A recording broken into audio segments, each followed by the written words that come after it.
आप सभी को मेरा नमस्कार। आप सभी का लव इनफाइनाइट में बहुत बहुत स्वागत है।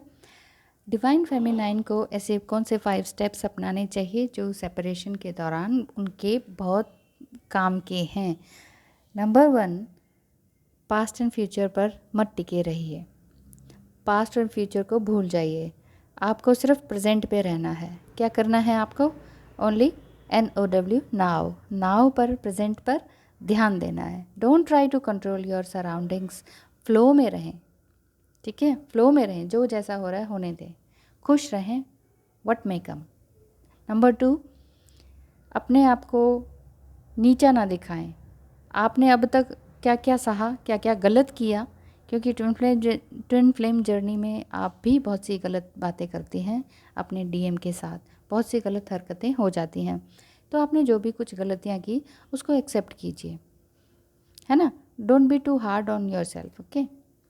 तो ट्विन फ्लेम जर्नी एक स्पिरिचुअल जर्नी भी है, जिसमें मैं आपको बार बार बताती हूँ कि ये एक ऐसी जर्नी है जिसमें इंसान को सही मायने में इंसान बनाने की और कदम उठाने के लिए ये प्रेरित करती है ये जर्नी। नंबर 3, आपको कौन से स्टेप्स उठाने चाहिए सेपरेशन के दौरान डिवाइन फेमिनाइन? तो वो ये है कि आपको लेट इट गो करना चाहिए। कुछ भी हो उसको छोड़ दें। कुछ भी गलत बातें हैं, आपके साथ भी कोई गिल्टी वगैरह है तो उसको गिल्टी फील ना करें। ये ना फील करें कि आपने अब तक कैसी लाइफ बिताई। क्योंकि डिवाइन फेमिनाइन भी बहुत कुछ गलत कर जाती हैं, जैसे झूठ बोलना, किसी को हर्ट करना, इस तरह की बातें, या नॉनवेज खाना, और कोई एडिक्टिव हैबिट्स होंगी आपकी, तो वो सब, क्योंकि आप डिवाइन फेमिनाइन जो है मेल बॉडी में भी होती है ना, तो जो भी एडिक्टिव हैबिट्स होती हैं अधिकतर मेल्स अप्लाई करते हैं अपने ऊपर। तो अगर आपने ये सब किया है और आप छोड़ चुके हैं क्योंकि आपकी अवेकनिंग हो चुकी है और आप सेपरेशन में हैं और रीयूनाइट होना चाहते हैं, तो आप प्लीज़ इस पर गिल्ट फील ना करें। तो नंबर 5 स्टेप क्या है सेपरेशन के लिए, डिवाइन फेमिनाइन एनर्जी के लिए?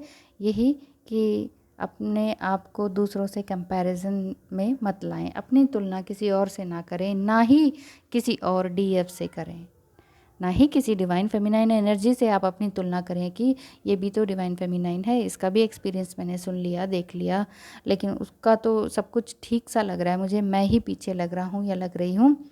तो प्लीज़ अपने आप को कंपैरिजन में ना लाएं, क्योंकि सबकी जर्नी अलग अलग तरीके से होती है। सबके स्टेजेस सेम हैं, लेकिन सबके टाइमिंग्स और एक्सपीरियंसेस अलग अलग हैं। तो ये जो जर्नी है ये काफ़ी हाईली पर्सनल होती है, टोटली यूनिक टू यू है। तो कौन कंपैरिजन कर रहा है आपके लिए? आप ही कर रहे हैं ना। It's you, your mind. तो अपने माइंड को समझाएं कि बेटा ऐसे ना करें, कमज़ोर ना बने, यू आर यूनिक।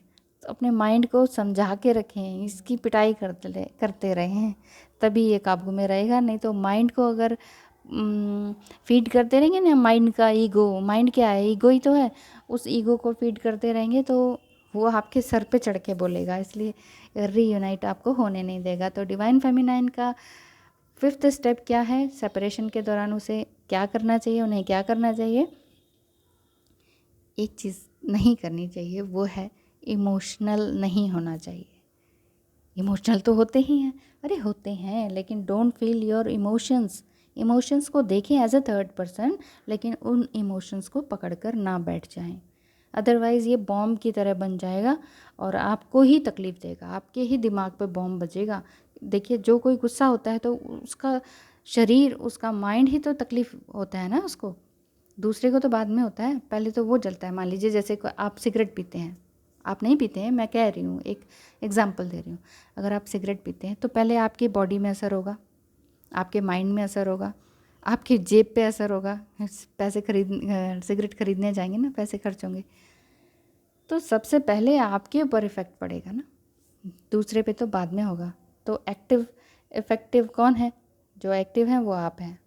तो अपने इमोशंस को बरी नहीं करना है, अपने इमोशंस को फेस करना है, क्योंकि डर के आगे जीत है ना। हर बार कहती हूँ मैं, डरना छोड़ दीजिए।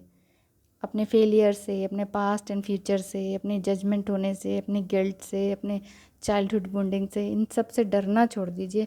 आपने कुछ गलत किया है, झूठ बोला है, कुछ और गलत किसी के साथ एंगेज हो गए हैं जो डीएम को आप नहीं बताना चाह रहे हैं, छुपा रहे हैं, कुछ ऐसी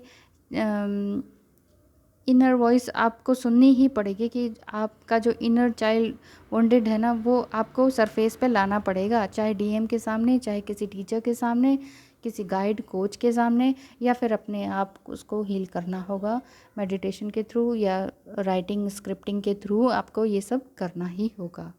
सो all the best to you, ताकि आप रीयूनाइट हो पाएँ, सेपरेशन में आप खुशी से रह पाएँ।